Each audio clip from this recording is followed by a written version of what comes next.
Kayamika had always believed that marriage was about standing by each other, in good times and in bad. So when Obina began to complain of sickness, she never once doubted him.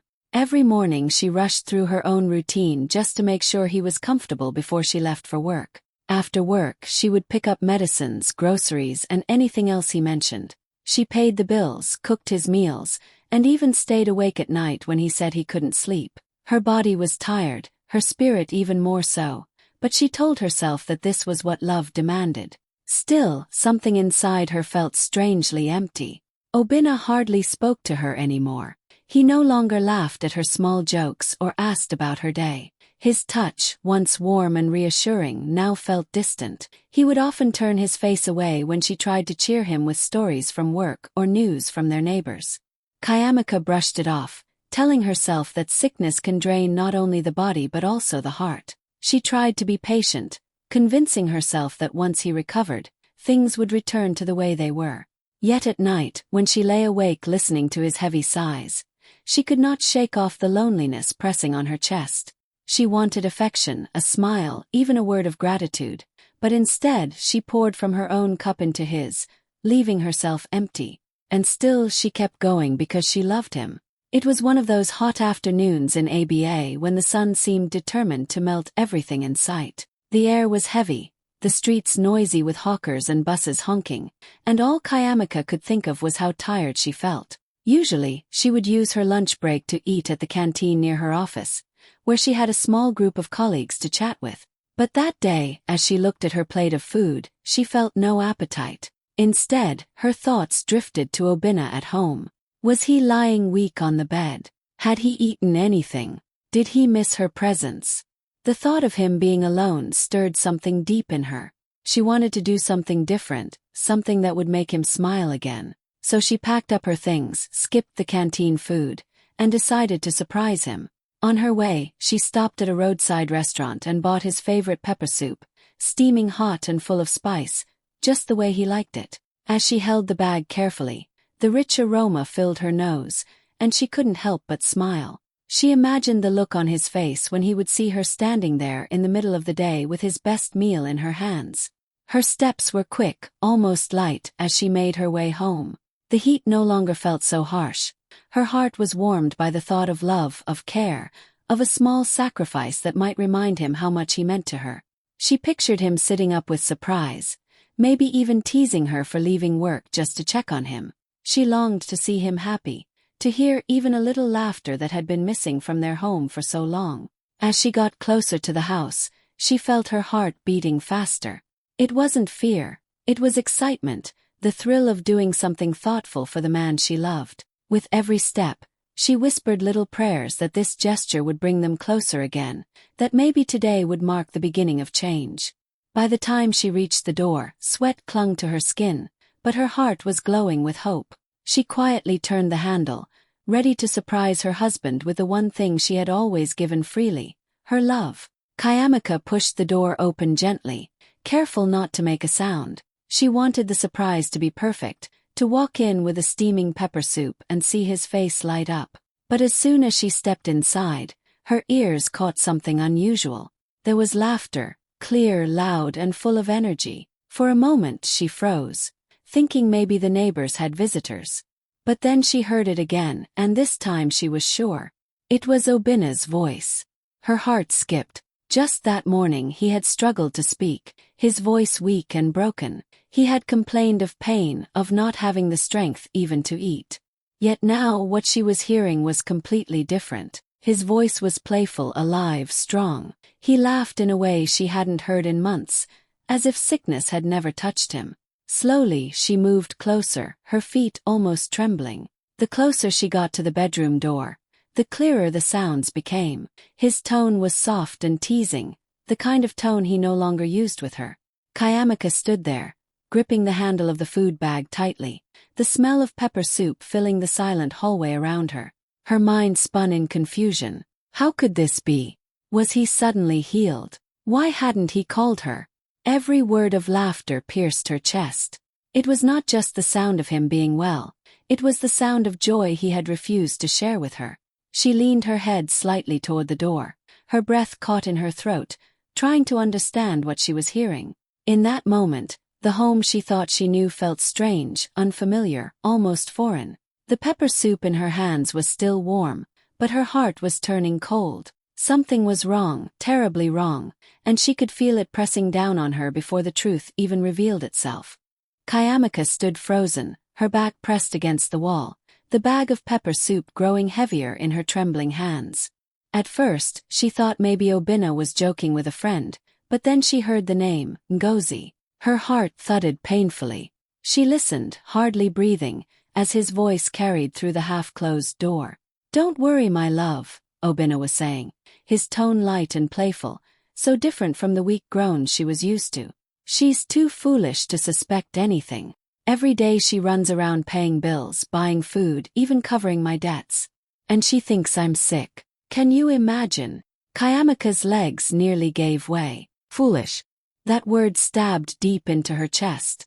She clutched the bag tighter, the aroma of pepper soup suddenly sickening. Tears pricked her eyes, but she couldn't move, not yet. She had to hear more. Obina laughed again, a cruel laugh she had never heard before. "Why should I waste my strength working when she's ready to carry everything on her head? Let her sweat. It's her duty as my wife, isn't it?" His voice dropped lower, more serious. "And that land her father left her, I'll sell it soon. She won't even know until it's gone. That money will set us up nicely, and then we can start our real life together." The words crashed into Kayamika like a storm. Her chest burned, her hands shook, but still she stood silently, as though nailed to the floor. Every sentence was a knife twisting deeper. The man she loved, the man she sacrificed everything for, was mocking her behind her back, plotting to strip her of the only inheritance her father left. She wanted to burst in, to scream, to throw the hot soup in his face, but her body refused to move. Instead, she felt her tears slide down quietly, soaking into her blouse. His laughter filled the room, filling her ears with betrayal so loud she could barely hear her own thoughts. In that moment, Kayamika realized her world was no longer the same. The man she thought she was saving was only destroying her, one lie at a time. Kayamika stood there for a few more seconds, her heart pounding so loudly she thought it would give her away. The man inside kept laughing, kept whispering sweet promises to another woman, while she stood outside with tears burning her eyes. Quietly, she stepped back, holding her breath as though even the sound of air might betray her. With careful steps, she turned away from the door, walked down the hallway, and slipped out of the house without making a sound. The bright sun outside hit her face, but she felt nothing. The world looked the same. Busy streets, people rushing, children shouting, but inside her everything had collapsed. She carried the pepper soup still, though she no longer knew why. The bag felt heavy, like it carried not just food but the weight of her broken heart. By the time she reached the street corner, she couldn't hold it anymore. She sank onto a bench, set the bag beside her, and let the tears flow silently. She cried for the love she had given so freely, for the sleepless nights she spent nursing a man who was never sick, for the trust that had been mocked behind closed doors. Her chest ached with the kind of pain that words cannot capture. Yet even as her tears fell, a new thought began to rise within her. Anger alone would not save her. If she screamed, if she confronted him now, he would twist her words, laugh in her face, maybe even make her look like the crazy one. No, she could not give him that power. Kayamika wiped her cheeks with the edge of her scarf, breathing deeply. She thought of her father's land, the only piece of legacy he left her. She thought of her mother's voice telling her, "A wise woman does not fight in the open, she wins in silence." Slowly, she straightened her back. She was hurt, yes, but she was not defeated. Her resolve grew stronger with every passing second. She would not let Obina strip her of everything she had worked for. She would not let him laugh at her foolishness any longer. He would not even know that she had heard the truth. Instead, she would wait, she would plan, and when the time came, he would face the consequences of his deceit. With quiet determination, Kayamika stood up, left the forgotten pepper soup on the bench, and walked away. Her tears had fallen, but her mind was clear. She was no longer just the devoted wife. She was a woman preparing for a battle she refused to lose. That evening, after hours of walking aimlessly to calm her racing mind, Kayamika finally called the one person she trusted completely, her cousin Kalechi. He was younger than her, still building his name as a lawyer, but he had a sharp mind and a good heart. When he heard the tremble in her voice, he didn't ask too many questions. He simply said, "Come over. We'll figure this out together." Sitting in his small office the next day, Kayamika poured everything out: the sickness that was never real, the phone call she overheard, the land her father left, and the cruel words that still rang in her ears. Kalechi listened carefully, his eyes narrowing with every detail. When she was done, he leaned forward and said, "If he's planning this much, then I'm sure he has already done more. We need to check." What started as a painful confession turned into a quiet investigation. Kalechi began digging into records, using the skills he had picked up in law school and at his internship. Together they checked the bank accounts, property files, and even the small loans Kayamika never knew existed. Each discovery cut her deeper. Obinna had been borrowing money in her name, signing papers as if she had given him permission. He had quietly transferred funds from their joint account to one she didn't recognize. The money she worked so hard for, the savings she thought was safe, had been feeding lies. But the worst came when Kalechi uncovered messages and documents that showed Obinna's promises to Ngozi. He had painted pictures of a bright future with her, talking about building a house, traveling and living in luxury, all with money that was never his. Kayamika felt her stomach twist as she read the words. Every dream he had sold to Ngozi was built on her sweat, her sacrifices, and her father's legacy. She sat back, her hands trembling as she whispered, "So this is what my love has been funding. A life for another woman." Her voice cracked, but her eyes were steady. Kalechi reached across the table and held her hand. "Don't worry, cousin. He thinks he's smart, but he's not careful. We'll gather everything, and when the time comes, he won't see it coming." For the first time in days, Kayamika felt a spark of strength return to her. The pain was still there, sharp and heavy, but now it had a direction. She was no longer stumbling in the dark. She had the truth in her hands, and soon so would everyone else. Kayamika returned home that night with a calm face, hiding the storm raging inside her. Obinna greeted her with his usual weak cough, lying back on the bed as though his body carried the weight of the world. She looked at him and almost laughed, not out of joy but at the boldness of his lies. Part of her wanted to shout everything she knew, to throw the evidence in his face and watch him crumble. But another part of her, the wiser part, held her back. He didn't deserve the satisfaction of seeing her anger. He deserved something far heavier, the truth revealed before the very people he pretended to respect. With Kalechi's help, she began to plan carefully. They gathered every piece of evidence: the loan papers with her forged signature, the secret transfers, the love messages to Ngozi, even a recording of that cruel phone call she had overheard. Each document felt like a stone in her hands, heavy but powerful. She stored them away, waiting for the perfect moment. She knew Obinna loved to play the victim before his family. He often bragged to his brothers and uncles that Kayamika was dutiful, that she cared for him while he battled illness.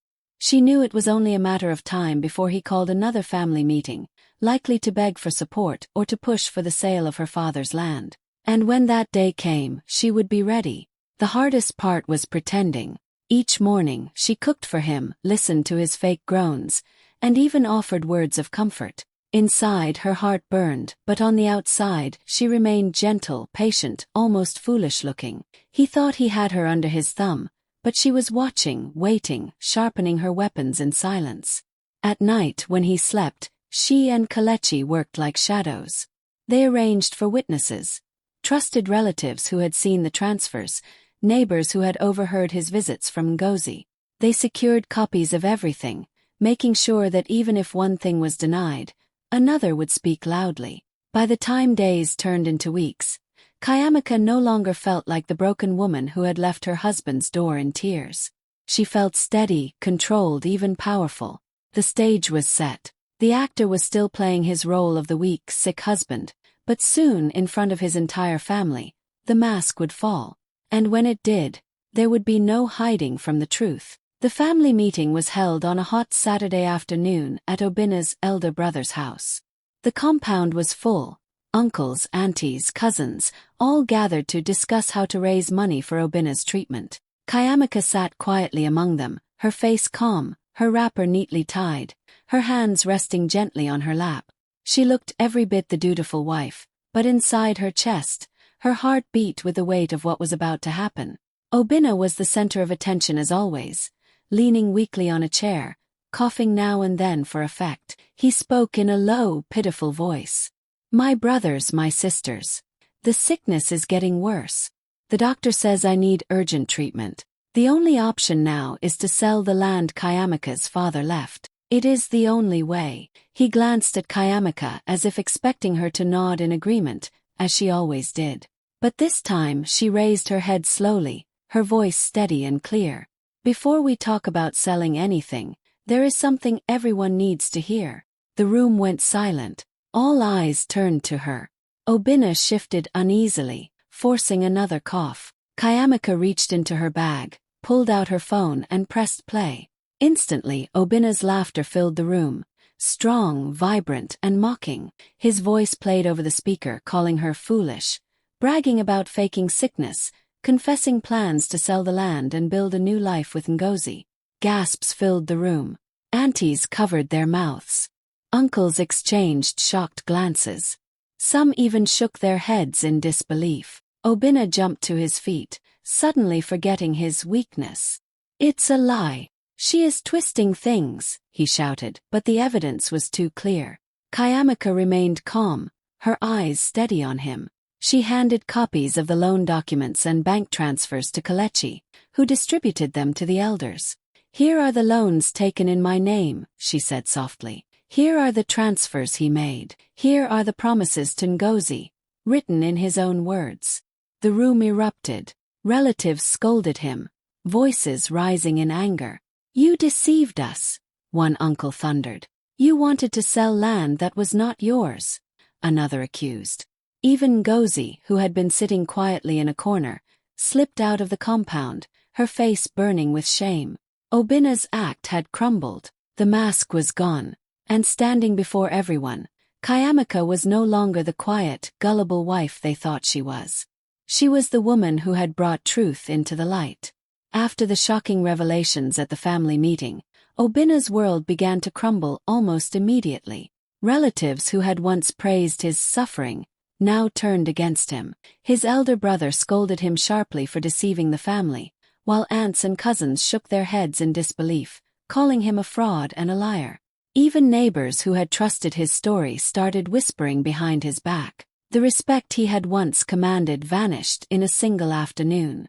Ngozi, who had smiled so confidently in the background, slipped away quietly. She no longer had the luxurious future he had promised. She had no interest in standing by a man whose lies had been exposed. Obina's calls to her went unanswered, and even his bravest boasts felt hollow. Every plan he had built on Kayamika's hard work and inheritance now felt like sand slipping through his fingers. The creditors came next, summoned by the evidence Kayamika had unearthed. Loans he had taken in her name now demanded repayment, and the banks were relentless. He tried to explain, to beg, to manipulate, but no one was willing to listen anymore. The web of lies he had spun for months tightened around him, and he could see it. For the first time, fear replaced his arrogance. Meanwhile, Kayamika moved carefully but decisively. With Kelechi's help, she filed legal actions to reclaim her father's land and settle the fraudulent loans. Every step she took was calculated, calm, and dignified. She refused to let anger guide her decisions. Instead, she chose strategy and justice. Watching Obina's downfall unfold did not bring her joy, only a quiet satisfaction that truth had finally prevailed. When she walked through the family compound days later, the air was different. People looked at her with respect, not pity. She held her head high, proud of the woman she had become. The land that had once been threatened was hers again, safe and untouchable. She felt a weight lift from her shoulders, the weight of deceit, betrayal, and sleepless nights. Obina, meanwhile, had become a shadow of the man she had once loved. The lies, the schemes, and the fake illness had left him alone, abandoned and powerless. Kayamika did not gloat. She had chosen dignity over bitterness, justice over revenge. And in that choice, she discovered freedom. For the first time in months, she could breathe deeply, knowing she had taken back control of her life. She had been broken, yes, but she had rebuilt herself stronger, wiser, and unshakable. Life after Obina's downfall felt strangely light to Kayamika.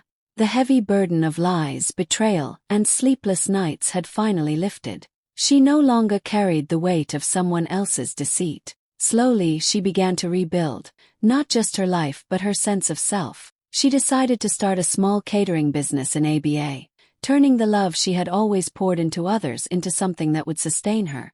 The first days were hard, but she found joy in the simple things: chopping fresh vegetables, stirring spicy soups, and serving her neighbors with a warm smile.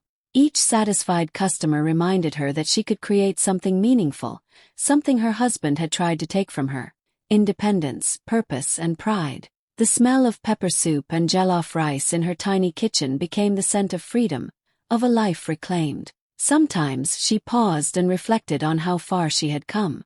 At noon, she thought, I came home to check on my sick husband. By evening, I discovered the strength I never knew I had. That strength had been inside her all along. It had only needed the right moment to show itself. She realized that betrayal, pain, and disappointment could either break a woman or awaken her. She had chosen the latter. Kayamika now often spoke to friends and younger women, sharing her story without shame. She encouraged them to pay attention to the signs, to trust their instincts, and to never let anyone undermine their worth. Life could be unfair, but strength, courage, and dignity were always within reach. As she looked out at the bustling streets of ABA from her small shop, she smiled. She was no longer just a wife or a caretaker. She was a woman reborn, unstoppable, and unafraid to claim her place in the world.